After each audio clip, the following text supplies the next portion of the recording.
Welcome back to the Paramotor podcast. Today is a really special episode because I've made my way from the United States over here to Italy, and I've really been looking forward to this moment. I'm sitting here with my friend Naveed, and Naveed has been hosting me since I've been here and showing off not only this incredible fly products manufacturing facility, but just Italy as a whole, and helping me get by in this very unfamiliar culture to me. So first and foremost, thank you, Naveed, for making this possible. Thank you. You are Naveed the Swede. Is that appropriate? Can I say that? Yeah, it rhymes almost. It does rhyme, right? I'm born and raised in Sweden. Mm-hmm. I studied in Holland. That's where I also met my wife. When the time came, we could choose or go back to Sweden or to Italy. I was very excited about continuing going to another country, so I was open for Sweden. She didn't know. I was open for Italy. Right. She didn't like the weather in Sweden, so it became Italy. Okay. So we moved here. I found a job, started working, and that's how I ended up in Italy. Well, what were you doing at first? First I was in the CAD/CAM machinery industry. Then I went to packaging. And then as I started flying, I discovered fly products. What got you started in flying? So close to my home, there is an airfield, Fermo. Fermo is the name of the airfield or the town? The town, but we call it Fermo Airfield. Okay. It's the fly products test center. Yeah.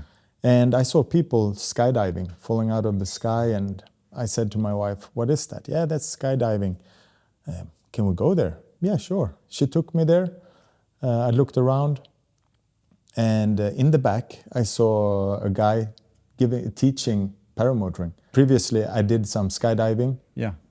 And I got a tandem in paragliding. And then I thought, okay, let's do paramotoring, because the mountains is too complicated, skydiving is too short and not as excited as I hoped it to be or thought.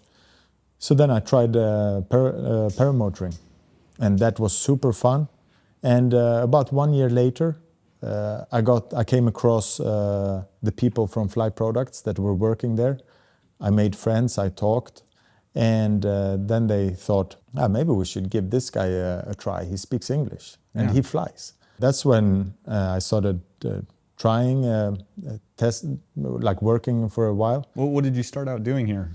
So I started off doing a little bit of marketing, videos, and then very quickly went into the sales, because I have that in me, and I like to promote the sport very much. So spreading the love of flight, and so it became sales. And you also speak English perfectly. My American, I'm sorry, it's not so good, but English, yes. American? Is there a difference between English and American? Yeah. What's the difference? You say grass, I say grass. Okay. That's interesting. So paramotoring was the sweet spot for you. Skydiving was too quick. Paragliding is a little bit more complex, and the weather has to line up perfectly. Even when you're in this incredible place for paragliding, it still has to line up just right. But paramotors afforded you an opportunity to fly more frequently for longer durations. Yeah. Did you enjoy it immediately when you went out to that field in Fermo? Is that right? Yeah, I enjoyed it from day one. I respected the instructor very much, and he was very good. Yeah. And because I had a little bit with the canopy experience, there was less fear. And once I took off, I became addicted. Okay. I wonder, what are the conditions like here? You've flown in places all over the world at this point, right? Yeah. How does the conditions here in Grottammare or Fermo Airfield, how do they compare to other places? Because we have, what does this see, the Adriatic Sea. Does that create for smooth conditions? Yes and no, depending on the wind direction, time of the year. So the hot summers can be quite aggressive if you fly during the hot hours. Northern wind will be very turbulent all throughout the year. But there are ways to get befriended with those bumpy conditions. But in general, the airfield is in a kind of a microclimate, which is always very easy. I mean, it's my home playground, so I'm used to it. But it's, I would say, very good average of what you can find around the world. Some of these mountains in this neighborhood are huge. And I would imagine that if the wind direction was off, that they would be really bumpy. Did the bumps ever scare you? I have had a nasty situation, but that was lack of knowledge. I flew downwind behind a hill, and my glider made a joke on me. It half collapsed. I got in a line twist, but I got out of it. Then I did a SIV course. Okay. I won't do it again, but I know what to do. Where did you do that SIV course? That one I did in Turkey. Oh, wow. Yeah. Okay. I got to ask, do you think that going to an SIV is a good thing for most pilots to do? It's a damn good thing. I highly promote it because I think I did it after 4 years. And even if I feel a little bit ashamed, shy, I can admit that after the SIV course, I learned how to fly. Okay. Because the energy management during SIV course being much lighter on a paraglider, you really learn to use the energy management. Right. Yeah. And that is so important when things goes wrong. You get to know how the wings are working. Because the wings are born flying, like they know how to fly. Often the danger comes it comes from the pilot that don't know how to manage it. Right. Did you do any sort of acrobatic type of stuff while you were at the SIV, or was it more collapse prevention and collapse recovery? No, of course. I wanted to do more. Yeah. So I did it with rice paragliding, some of the top acro pilots managing that. So after being acquainted with all the types of collapses and managing them, we moved on to backfly, to sat, and those kind of maneuvers. Did you end up doing any of the full stalls, right? Because a full stall, that's how you enter backfly, which is where the glider is going literally backwards through the air, right? Yeah, correct. Wow. So there you also learn how to use your wing in a way that you would never imagine. And they explain to you how it can fly backwards. That is very valuable knowledge that you don't learn if you never do a SIV course. See, because I guess in my mind, I always feel like if I just fly with really good weather, the likelihood of there being anything that could go wrong while flying a paramotor is really low. And I think that's probably true. However, there still are unknowns, things that can happen, so the SIV can benefit individuals in situations like that. Yeah. Okay. Yeah, but for example, horses are lovely. Right. Even ponies. And you can give them a carrot. If you don't do it in the right way, they will bite your fingers. Right, right. But they are so cute. But you should not walk behind them because they might kick you. Right. And that are the surprises that you learn during the SIV course. Okay. So if it would occur, you know how to manage. I noticed that Europeans in general are very confident pilots. I think that there's more access to SIVs probably here in Europe because this area has a denser population of people who fly paragliders without the motors. And they can put the paragliders in situations that look unbelievable, like collapsed. But they're so calm, cool, and collected. Like they're just totally... Here in Europe, you're obliged to have a license. So you have to get the license, get the training. And we are much denser, I would say. Like there is always a city somewhere. So it's very dense, so there are more rules. Whereas I can imagine in America where you don't need to have a license. I think you told me the other day that here in Italy, you do have to have a license to fly one of these paramotors? Yeah, correct. What is the process of being able to fly if you live in Europe or some place that requires a license? So if you have a license, then you can fly here. But you need to have be insured as well. Oh, you have to be insured here? At least third party. So if you enter a roof, you can pay for the roof. Okay. I think there's pros and cons to both, right? Yeah, like definitely. I kind of like the fact that somebody can just order a Fly Products paramotor or any paramotor and be able to fly it in the United States. But at the same time, that means that the responsibility of the individual has to be pretty high, right? They have to be accountable for their own actions. Yeah. I think ultimately everybody needs training, or what do you think? I would definitely suggest it. Right. Because you easily overlook things if you're excited with new things. And that's where the teacher will calm you down and teach you the things that you overlook, that you don't know, that videos don't tell you, things like this. And also they share a lot of experience. Like in this sport, the more you share actually, the better it is. The better the sport can become. Yes, right? because sharing is caring, and from there you don't need to learn from your own errors. You can learn from other people's error. Right. Yeah, absolutely. As you progressed in paramotoring, what sort of flying styles did you find yourself enjoying the most? So as a kid, I did skateboarding and snowboarding when I lived in Sweden, seasonal sports. Okay. So I've always had this freedom of expressing myself in the thing I'm doing. Right. And then after that, I went into freestyle BMX. I have this kind of a little bit extreme mindset. So riding freestyle BMX, I would say today's, my flying style today would be freestyle. Oh. I like to, for me, paramotoring is like a swing for adults. And the higher you swing, the more it's exciting for me. Right. So I like to zoom around to exploring and the technical parts of taking off and landings and swoop and those kind of things. That makes sense, because you mentioned that you did skateboarding and the BMX thing, and those are things that really require your attention in that moment to land the trick or be able to pull off whatever stunt on the BMX bike. I feel very similarly in how I like to fly, which is kind of like interacting and feeling the motion of the glider. Yeah. I don't personally care for acrobatics. I know a lot of people do. They love to be able to do these tricks with the glider.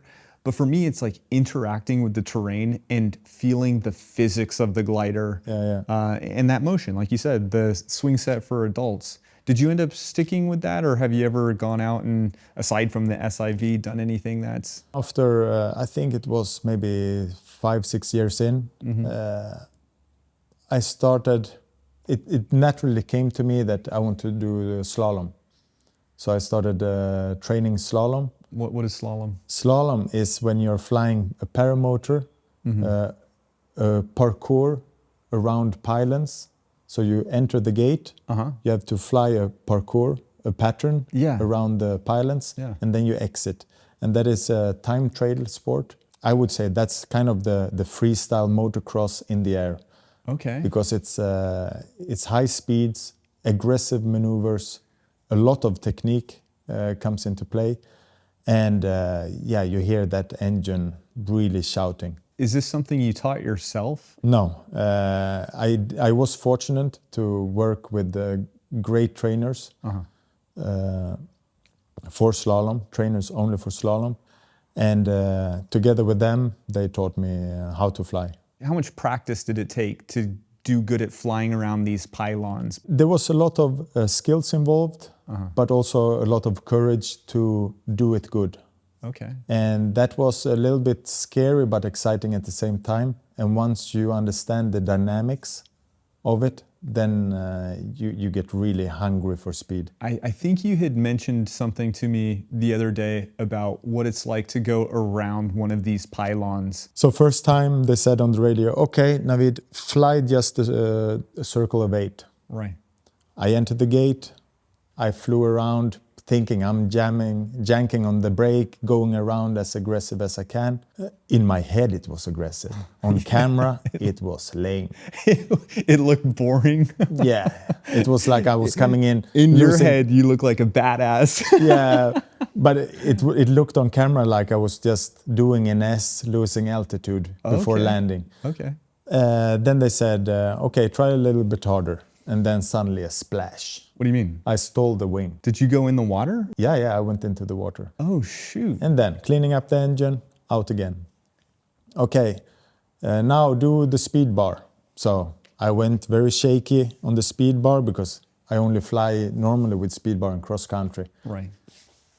I went full speed bar through the gate, and then I came into the turn. I released the speed bar very calm. I went up. No, you gotta go around the corner, around the pylon. So we redid it. Okay, I will talk you through it. Speed bar, weight shift, a little bit of tip. So you're flying full speed bar under an angle. Now, release speed bar, full brakes. Right. And I'm jamming around the pylon. Of course, as a beginner, jamming. But Right. this, I'm speaking from my emotions. And when you do it correct, it's like having a rope around your finger. You know, when you're spinning, you have nothing to do. Right. And you see the object spinning around.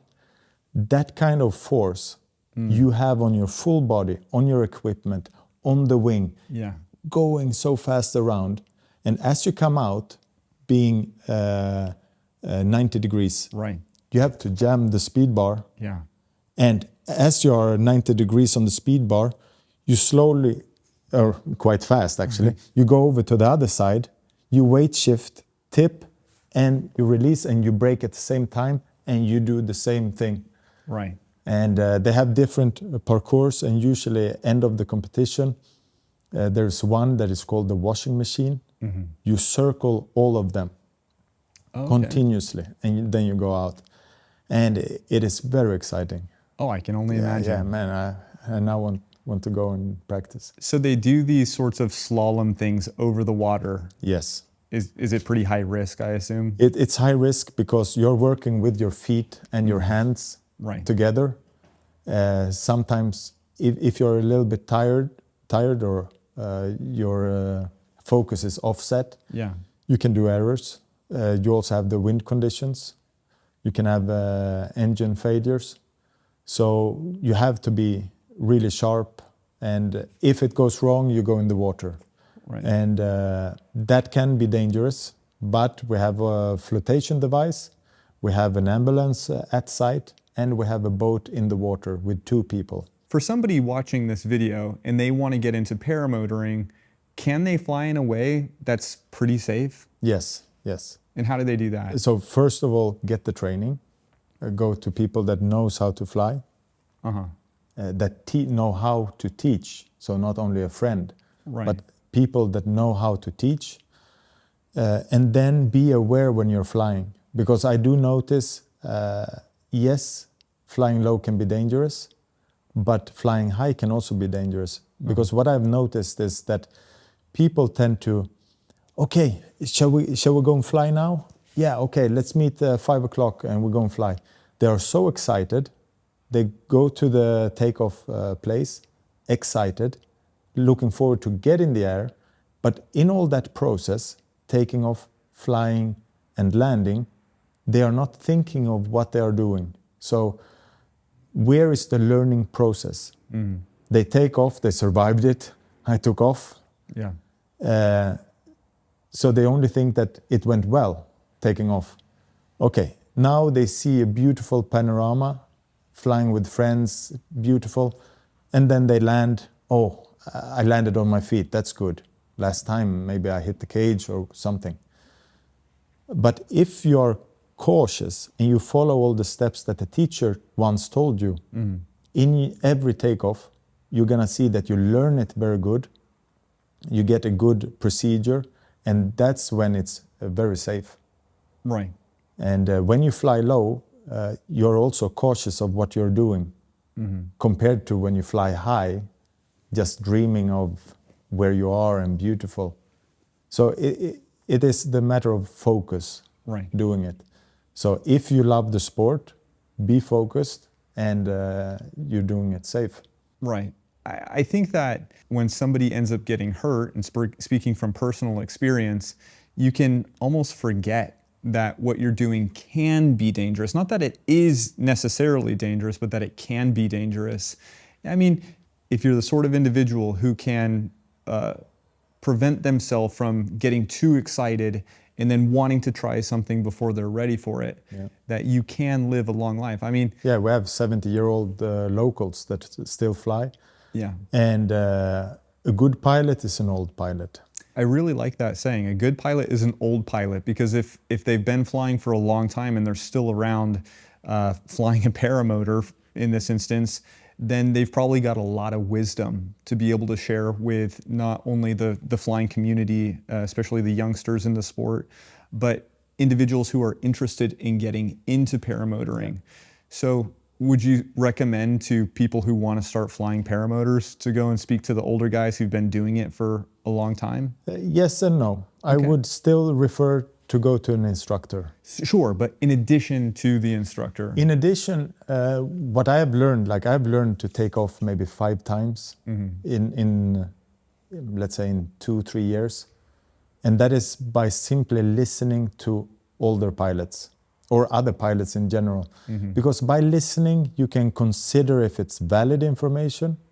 You can take that and reflect it on your flying, your behavior, your techniques.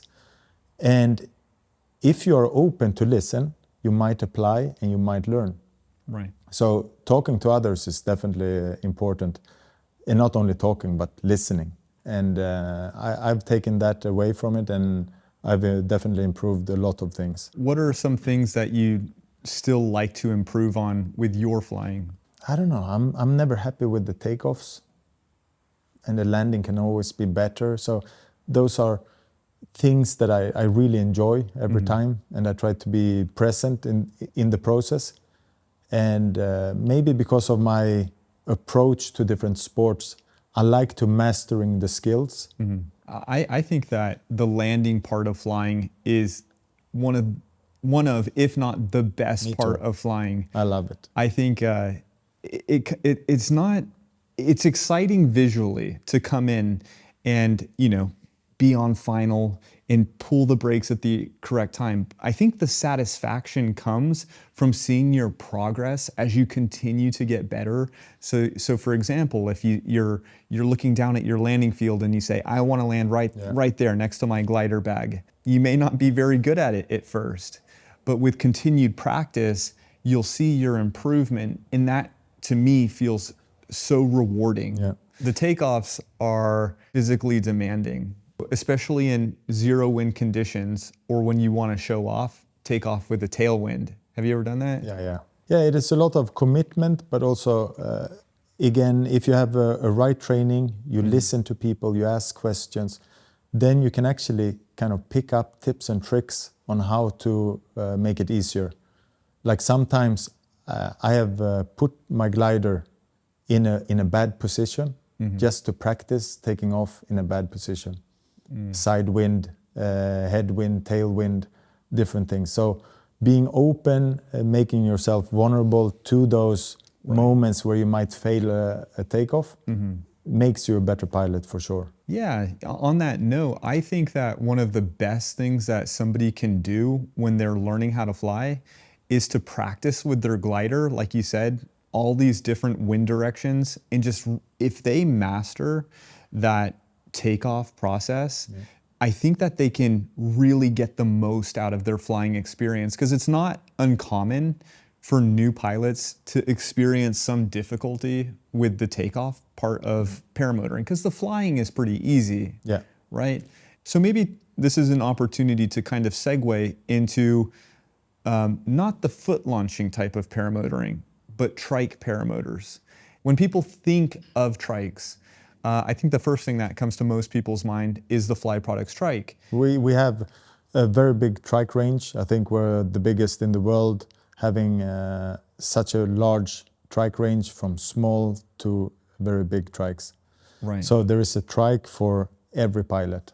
Who should go with a trike in general, and who should go with a foot launch paramotor? How does somebody make that sort of a decision? So age, if you have the physical condition of doing one or the other, that is a strong thing. Then the other part is, it actually comes down to, are you a little bit lazy or physically not able to do foot launch? Right. then you go for trike. If you want the freedom on a swing, then you go for foot launch. But could you still achieve that swinging freedom with a trike?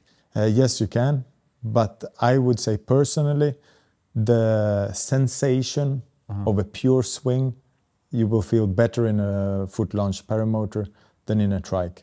Okay. Okay. Because you're directly attached to the paraglider, as in the trike is attached to the paraglider. So help me understand, what's the difference in how they're connected? On a foot launch paramotor, you have pivot arms. They can pivot, move. That means that your body is gonna feel what the glider feels and does. Okay. And you can also have weight shift authority. Okay. So you can apply forces to the wing with your body. So it's a very intimate sensation. Right. Whereas for a trike, the glider is attached to the structure of the trike. Right. So not close to your body. So you don't feel that as much. And the structure doesn't pivot. No. Okay. When flying a trike, does that increase the stability in bouncy air? So a little bit, as you go with a bigger trike or a bigger engine, you have more weight.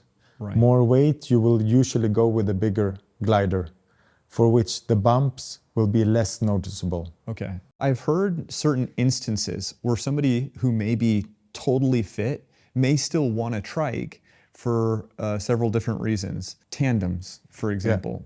Yeah, so foot launch tandems can be quite heavy, technically difficult because you're working with the passenger. They have to run, they have to move, they have to listen to you. Whereas in a trike, the passenger is fixed, is seated, and do nothing. So you still have all your own authority on takeoff and landings and in flight. Yeah, yeah. And I've even heard an instance where a young gentleman had wanted to use one of the larger trikes for hunting. Yeah, you can use it for many things. So there was a bow hunter in America. He wanted to have a special experience hunting a deer. 2 tandem flights, to people liking do paracamping. They can bring a duffel bag. Yeah, It is less, a little bit closer to airplanes, kind of. You have wheels. If you add like camping gear or even a deer on the as your passenger, it doesn't really add much to it, especially for like camping gear. If you're going to put a sleeping bag in a small tent and some other things, a trike seems like the perfect application for individuals who might want to have that be their flying style. And also, Fly products have the mini trikes, the small range trikes, to the medium trikes, where you can actually put on your foot launch unit.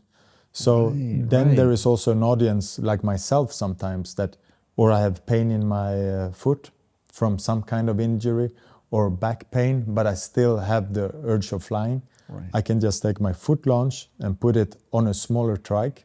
Right. And still fly and not using my back or my legs. So would it be a good recommendation to people who know they want to get into paramotoring, but may not be sure if they want a foot launch unit or a trike, that maybe they get something like the Fly Products Rider, which is your #1 selling foot launch paramotor, right? Yeah.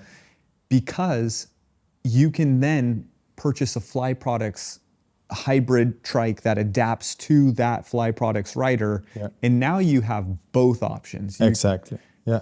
How many people end up doing that, do you think? I think quite many. And I also see a transition, like locally we have people that started off foot launching. They had some kind of incident or simply aging. Yeah. And they still want to fly. Right. And then by having a Fly Products rider frame, they just had to purchase the trike and they could continue flying. So there is a lot of people doing that transition. Then there are people that want to, I want to fly with my daughter. Then they have a foot launch. They want the safety for the child or for the passenger, and then they get a small trike. I've owned the Fly Product Zenit, and it's one of your larger paramotors. I've been able to take my wife and my children up flying, but then I was able to try out the Fly Products Foxy Trike. And that's the smallest trike you guys make, right? Yeah. Which it's basically a foot launch paramotor with this as small as you can make it set of wheels to help people roll on takeoff, so they don't have to, put as much physical effort into taking off. Correct. The Foxy's is about as close as you can get to still having the feeling of foot launching while having the benefit of using wheels and not having to bear the load on takeoff and landing, right? Yeah, correct. Because the Foxy Trike attaches to the paramotor structure, Right. but you as a pilot, you connect, you clip in the paraglider to the pivot arms. On the Fly Products rider, So you do have the same weight shift and sensation as you would have if you fly with foot launch. That's something that I would love to get. But there's pros and cons with everything in life. And I think with the Foxy, it's a narrower wheelbase compared to the next one up, right? Yeah. Which would be the Flash Cruiser. Flash Cruiser, yeah. And that's a popular... That is actually the first trike that we made. Oh, okay. From 1996. Yeah. And that is a really good lightweight foldable option as a trike. It is the next one in size, and you can also have that one in tandem option. The pro of it is that it's still small. Yeah. But the con is you may not be able to put a bigger engine on it. So all the engines that we can install on a rider frame can go onto the Flash Cruiser. Right. Yeah. And if you want a 300cc with a bigger propeller, unfortunately, you need to get a bigger trike that has a bigger cage. Right. And that's where you enter the medium trike range, which is the Zenith. Okay.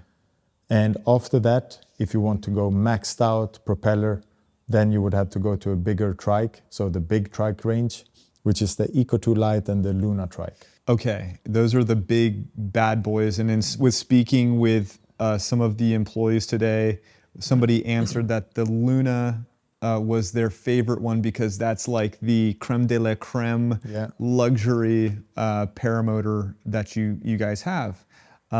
Is it still possible though to get the Luna in a no license required configuration in the United States?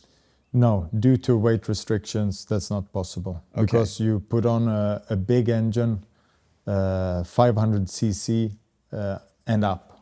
That's big. Yeah. We currently have a Rotax 912 installed on Eco 2 Lite. And I know Americans would love the power. Oh yeah. But the weight, the rules doesn't allow that. Okay. Unless you register it as an aircraft. Right.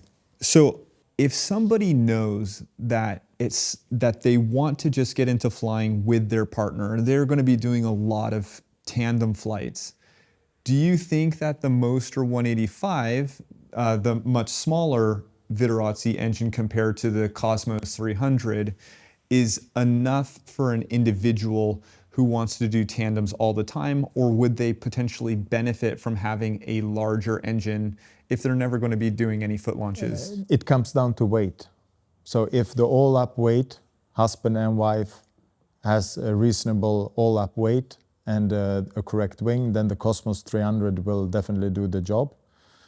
If you are on the heavier side, then I would definitely suggest more power.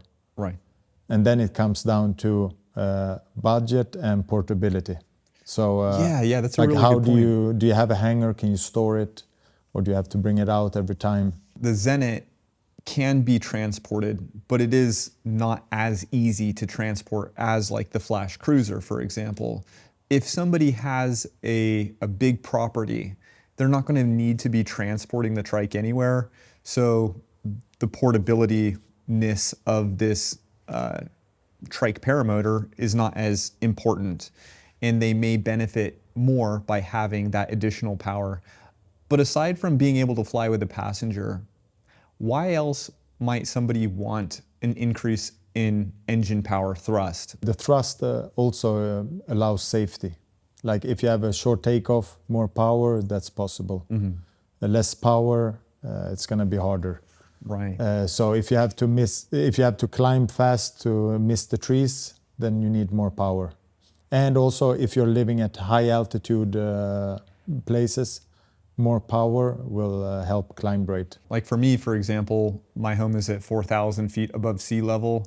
And I hear from a lot of people who've come to visit and fly at my local field that the takeoffs are more difficult and that they climb out slower. And also sometimes there is also the sweet spot that if an engine is not working at its max, but a little bit lower, you have better fuel burn.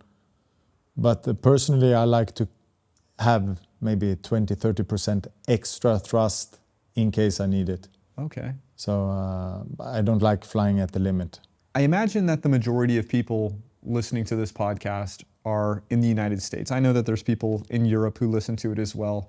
Up until this point, I've always interacted with the folks over at Fly Products USA. I've gone out to them several times. I think that they're awesome people. What's your relationship like with the folks over there? So my relationship with them is very tight, I must say, because we work on continuous basis on almost everything. We work so close with them that because they have a big stock, they are keeping stock, they are very knowledgeable, and they are supplying whole America. Yeah. With their dealer network. To me, a paramotor company or any company only amounts to how good they treat their client base, their customers. We are definitely very fortunate and honored to work with the team at Fly Products USA. We treat them good and they treat the clients good. It's a very close relationship. And we know that not everything is perfect. We don't work with Six Sigma, unfortunately. So we do make errors, and there is a long distance for shipping from here to America, for which a dent could occur. Right. And but we try to bring the client the correct and the good products that they chose from the beginning. Kind of sounds like a philosophy. No, but that also shows that we have been around for a long time, almost 30 years. You and I took a drive down into the older part of Grottammare to show where the owner had created Fly Products out of a small, I mean, really tiny garage, and that's where it all began. We've also met with another employee, Ugo. Yeah. Ugo has also been around Fly Products since Enrico, the owner, started Fly Products in that garage, right? Yeah, correct. That's crazy. Yeah. I feel like that's also something that makes Fly Products very special because of how much they truly love what they're doing. It's not just a business that's goal is to make money. Everybody hopes to be successful, but when you have owners who are truly passionate about what they do, it just keeps evolving. Ugo, I asked him, like I asked all the other employees here, what their favorite paramotor was, and Ugo's response was the Luna and the Proton. Because they're the newest. He said it's the next one, whatever, because they're constantly working on new ways to do things. You showed me one of the new recent innovations. Yeah, so it is a steering system called Butterfly, which are two levers attached to the bars of the trike, where you attach the tip steering, the most external line, to the paraglider. And with a very comfortable position, you can steer and navigate your trike during long flights. That's why it's called the Vertigo XC. You know, sometimes you're just so excited to be up there in the air that you forget that on these longer flights, your arms can fatigue from reaching up and holding the brake toggles for these, long periods of time. It was mainly made for comfort of navigating on long flights, not to catch a lot of wind. And actually, a funny fact is that system was a triangular system, So a triangular bar welded together on each side, looking like butterfly wings. Okay. Back in '97. Really? Yeah. So this... No, it has been an old concept that the crazy people have once tried, and today it's brought back. Wow. It was never in production, Yeah. but they brought it back now. It's not for everyone because you have to tie it in, etc. Right. But for the ones that are a Vertigo owner or a Vertigo XC owner that are interested in long flights, it is definitely an improvement of comfort in flight. The other thing, the other far out, totally different from everything else in here, design that Fly Products has created is this amphibious boat, right? Like it's this boat that has this huge hang glider on it.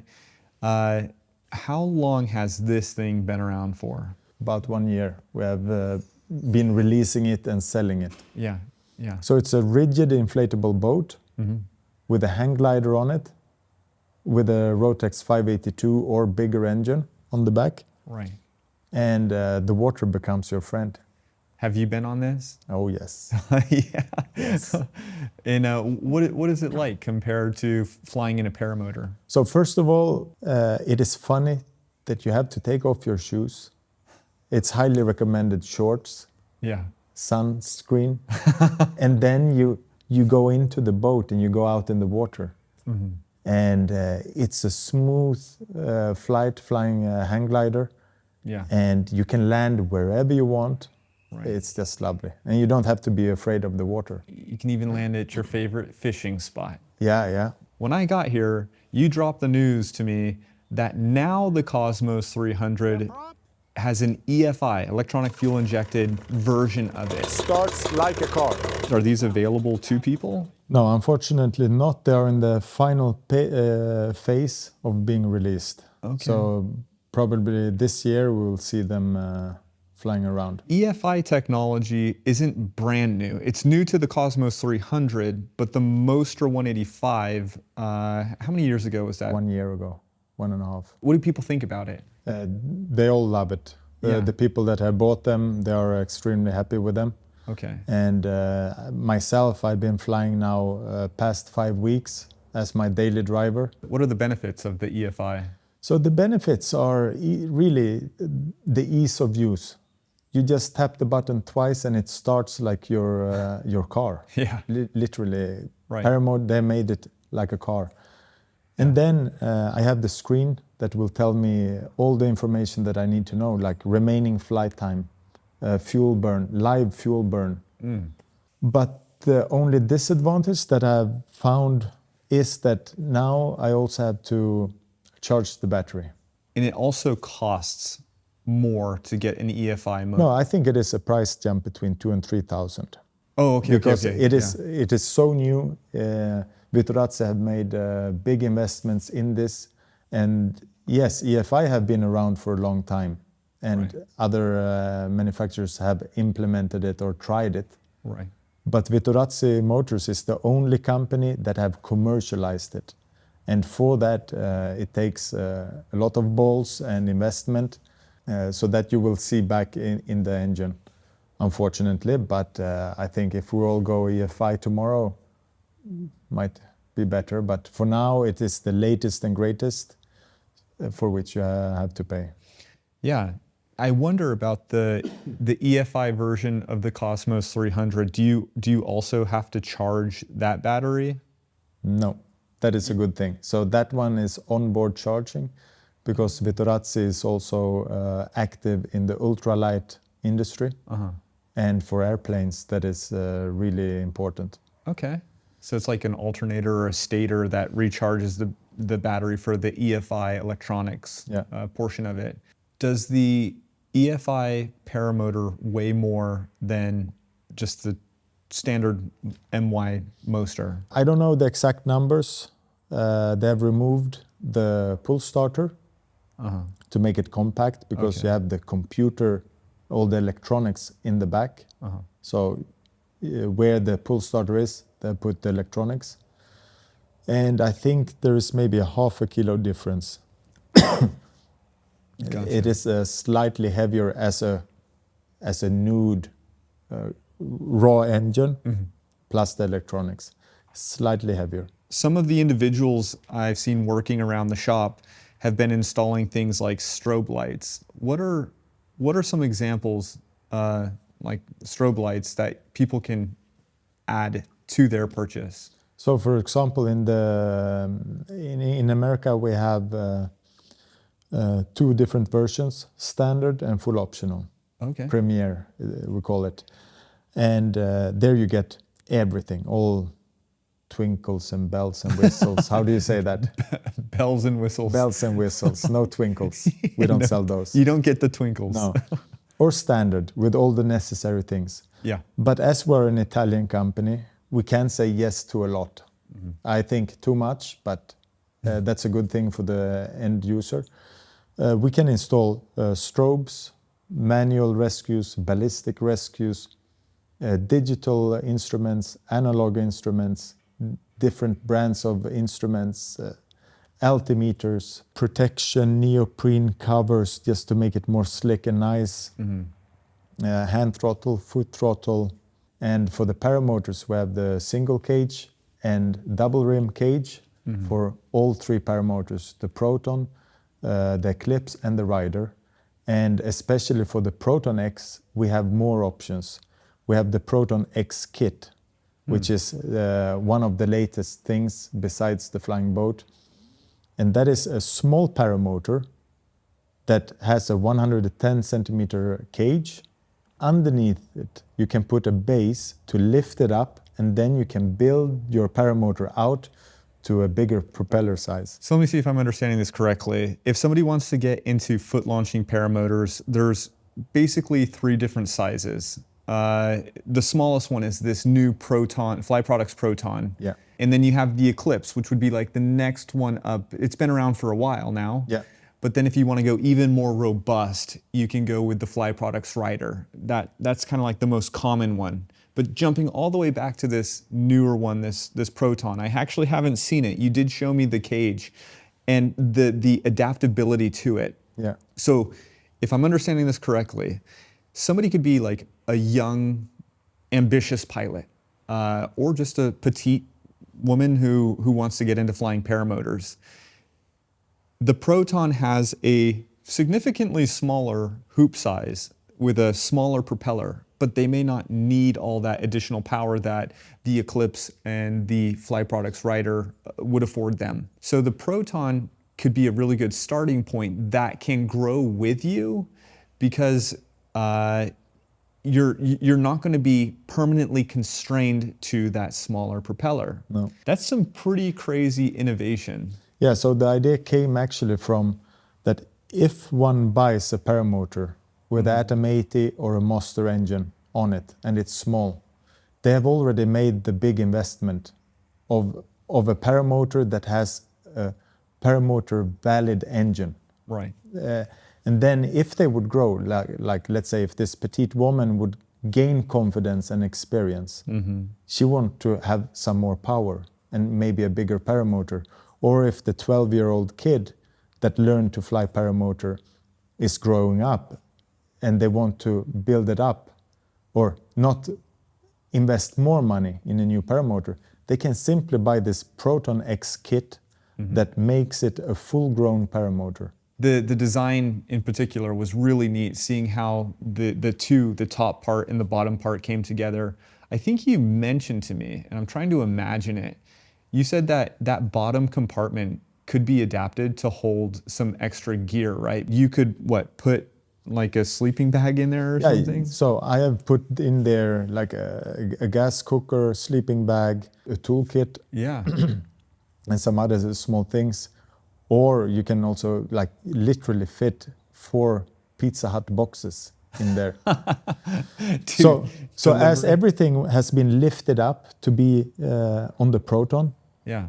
if you put that base underneath, you actually have or better airflow for less drag. Right. Or if you put the bag in there, you can have a valid storage to bring things with you. That to me seems really exciting, because I'd really like to get into some more adventure flying at some point in the future, especially back home in the United States. There's a lot of variety there. You can, be at the beach. You've got swamplands in Florida or mountains. There's just a whole lot of variety. I've been there for multiple events, meeting the American Flying Society, Right. local, but also not international, but because it's such a big country, people are coming in Yeah. from everywhere. Yeah. And also I've been part of the arrhythmia team last year at Sun and Fun. Oh, right. What was that like? Oh, that was a beautiful experience. As an international pilot, being invited, joining the team, and going through all the preparation of the fireworks, the show, the flight itself. Yeah. Was a really nice experience. Have you been to any other fly-ins aside from Sun and Fun? Yeah, so the big ones are the big ones, from my understanding, is Sun and Fun, Oshkosh, and Bad Apples. Right. And then you have the Salton Sea that I Right. still have to go to. Oh, you haven't gone out there? I haven't gone out there. I would love to go there. 'Cause Okay. It feels like that's another kind of environment, another kind of flying. Yeah. So do you have a trip coming up anytime soon? Yes, so in May there is Bad Apples in Georgia. Right. Yeah, Georgia. Yeah. And that is going to be fun because that is a very dense paramotor and trike and foot launch meeting, fly-in. So you're going out there on behalf of Fly Products? Yeah, So, as a representative of Fly Products. Of course, joining our partners in America, yeah. Fly Products USA and their team, and just being present, seeing the scene and the market, to listen and learn.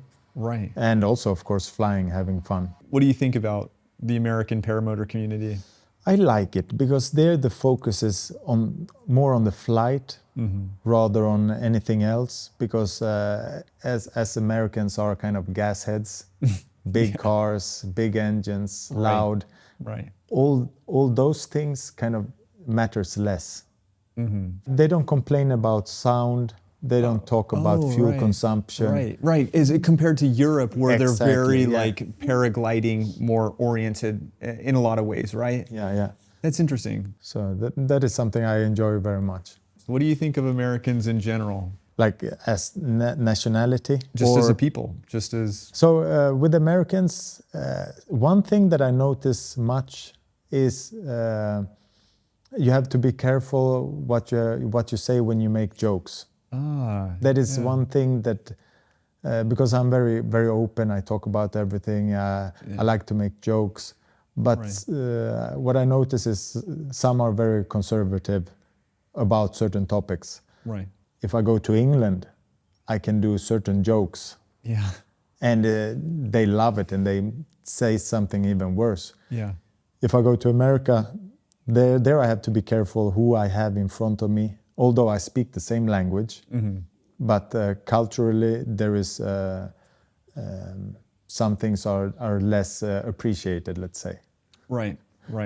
You said that you've gotten to know the team over at Fly Products USA. Have you gone over to Travis Burns' house to have dinner with them? Yeah. So lovely team, lovely family. Right. I go there with a lot of pleasure. We can talk about everything, like harsh things about work to insane, funny things and everything in between. Right.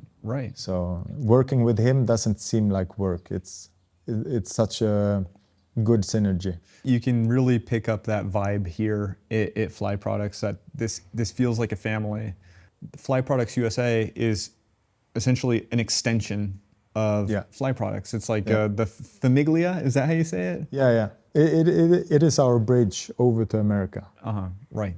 But I would say that the tiles we have here, the road we have here is exactly the same road that goes to the other side.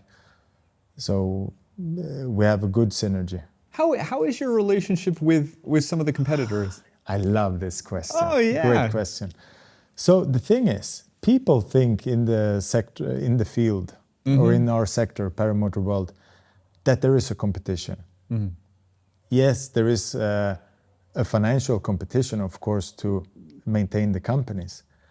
But really, me, together with other company owners that are our competitors, we actually have a good friendship. Right.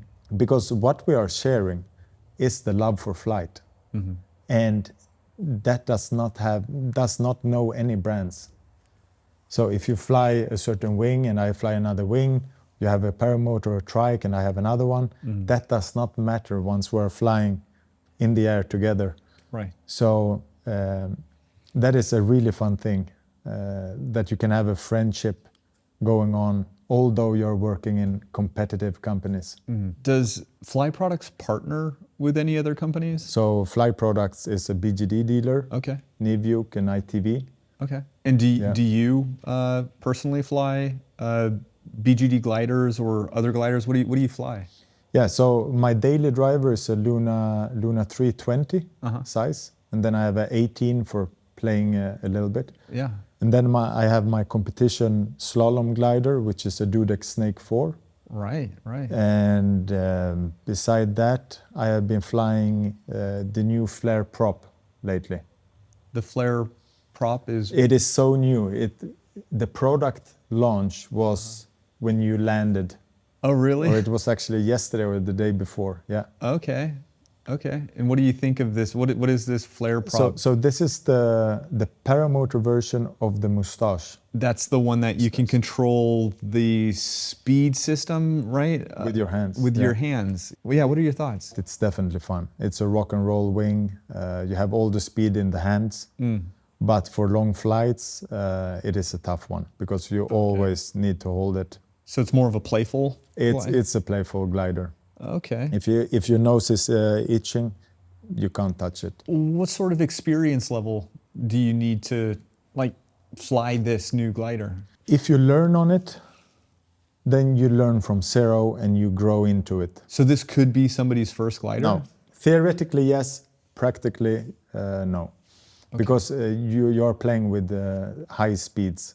Right. And for that, you need skills. And so how does that work? If you want to go faster on this new glider, if you want to let the speed out to go faster, what do you do with your hands? You do them hands up. Okay. And that's the basic setting, hands up. Okay. But the basic setting on the prop is maximum speed. Right. So you have to put effort into flying slow. Okay. It is an advanced glider and an advanced concept of flying. If you're having to fly at a standard speed by pulling down some, is it difficult to know where the stall point is? It is such a new concept. I think yesterday or the day before, Flare came out with a video on safety aspects. So if you would be interested in this, I would refer to them to that video because it is new. I have not been in direct contact with them, so I don't have the official information. Right. But I know that they say not lower than a certain point, right. And you feel a lot of pressure. But I have played around with it, and it's hard to stall, but it's definitely possible. But watch that video if you're interested in this product. Yeah. Where does your future take you in paramotoring? Happier man. I think it will never grow old. Yeah. And if it gets boring, there is so many different kind of ways to spice it up again. Right. And trying new wings is one way. Finding new objectives like flying far. I have some plans. I want to cross the Adriatic Sea. Oh, cool. In flight. Yeah. I like doing tandem flights on trikes to share the flight with the passenger. I recently took my 4.5-year-old son up flying. Oh, cool. So that kind of spice it up again. And Would you let your son at some point get into flying? Yeah, definitely. What would your advice be to your son? Be careful, of course. Never fly with confidence. Because all my errors, for example, coming back to safety of the sport, I have made all the errors when I felt most confident. Right. Because that's when your focus is the least. Mm-hmm. And that's when you forget the speed bar, fuel cap, or do other silly things. Check the glider. Check the glider, yeah. Has there ever been a time in flying paramotors where you had a lapse of judgment or where something went wrong? I have a syndrome of not putting back the gas cap. And once I took off, a guy was filming, and we saw that the gas cap hit the propeller. As I was running, it went into the glider. So that was a hole in one. Oh my, wait, did it go into one of the inlets? It went through the opening? The openings. Wow. Yeah, so I don't know if that was actually highly skills or highly stupidity. That seems like like you said, a hole in one. As I'm part of the Bad Apples crew, yeah, they gave me the call sign gas cap. Oh my gosh. Can I ask you, what's the most stupid thing you have done? Yeah, I mean, you could. I think everybody knows. No, because you did not do it, to be honest. If somebody wants to get a Fly Products paramotor, where do they go to learn more? Yeah. Where they can find out prices, they can find out specs, they can configure a paramotor the way they want it. Do they come to you for that, or do they go to somebody else? If you want to start flying paramotors or trikes, you can go to your local dealers. But if you don't know where to find them, I would say let's start at flyproducts.com. That's a website where you can see our whole range. And there you can contact us, and we can refer you to a dealer in your country. And otherwise, we can also start a conversation with you to hear your experience, your location, what you're looking for. Because finding or buying a paramotor from the beginning, if you don't do it through a school or a dealer, is quite challenging, because you easily and quickly might do the wrong choice.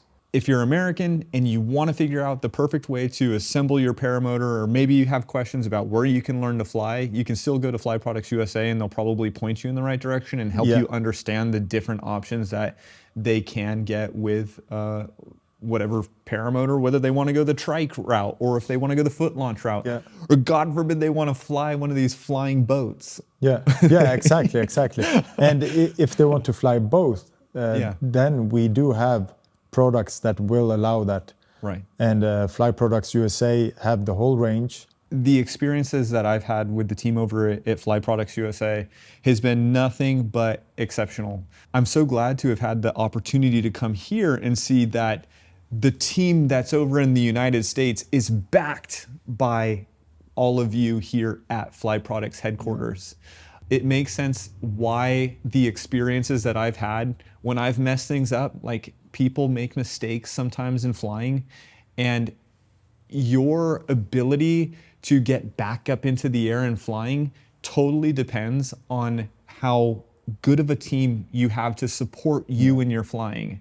And I can say that every experience that I've had with them, they answer the phones. You're talking with a real person. They'll get you what you need really quickly. Yeah. So there's nothing in my mind that I imagine. I know that this isn't like the best thing to say, because sometimes people look for constructive criticism. They want you to tell them something they can work on.